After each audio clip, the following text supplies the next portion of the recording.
예림단장 칼럼입니다. 기독교의 핵심 진리 94번째인데요. 기독교 핵심 진리를 아는 것도 이제 거의 막바지로 접어들었습니다. 몇 가지만 더 다뤄보면 되는데요. 오늘은 94번째 시민정부에 대해서 나눠보도록 하겠습니다.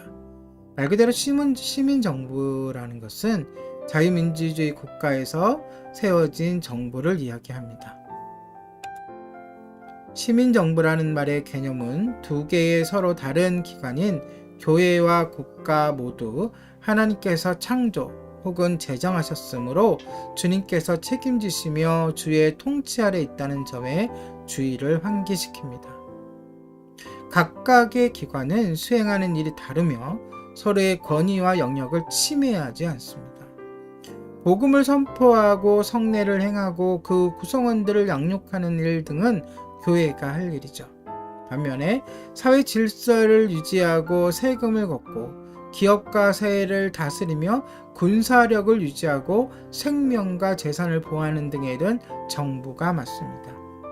또한 정부는 칼의 힘을 부여받았지만 교회는 그렇지 않습니다. 이것을 공권력이라 그러죠. 사도 바울은 로마서 13장 1절에서 4절에 걸쳐 이렇게 말합니다.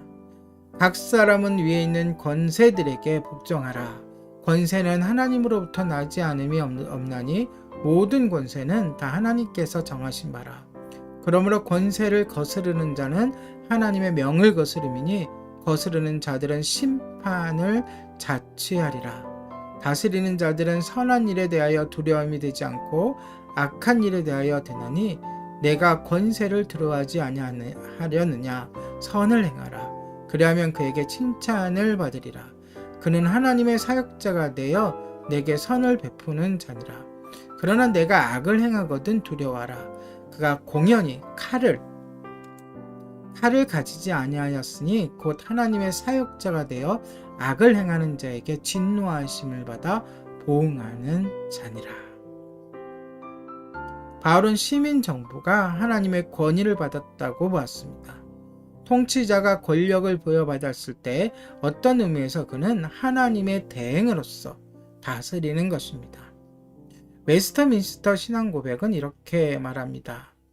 대주제시여 온 세계의 왕이신 하나님은 그 아래 위정자들을 세우사 백성을 다스리게 하시되 하나님의 영광과 국민의 공공이익을 위하여 하셨고 그 목적을 이루시기 위하여 저들을 칼의 권세로 무장시키시고 선한 자들을 보호하고 격려하며 악을 행하는 자들을 처벌하게 하셨다.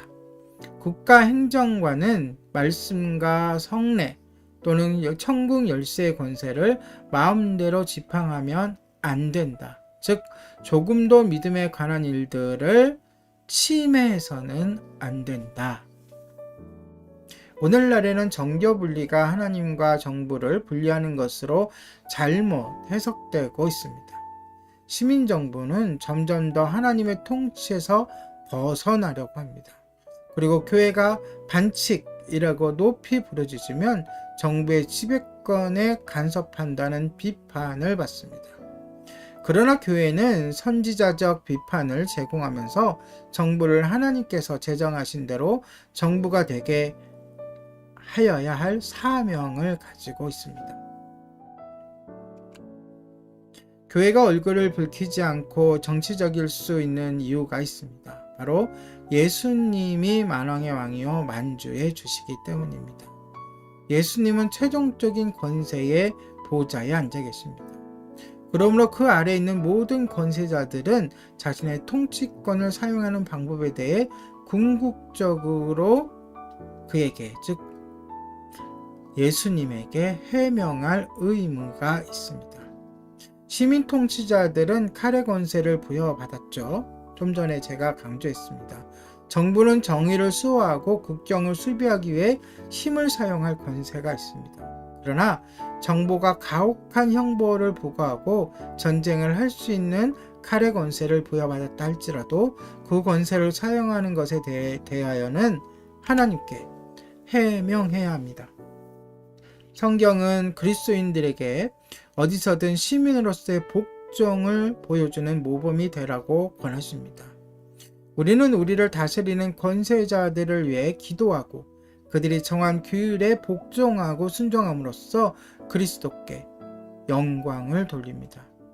우리는 시민으로서 복종하기 위해 최선을 다해야 합니다. 통치자들이 하나님께서 금하신 것을 하라고 하지 않는 한, 그리고 하나님께서 명하신 것을 못하게 하지 않는 한 통치자들에게 복종해야 합니다. 그러나 이러한 두 가지 경우에는 권세자들에게 불복종해야 합니다. 시민정부는 하나님께서 허락하신 귀중한 선물입니다. 오늘의 예림단장 칼럼이었습니다.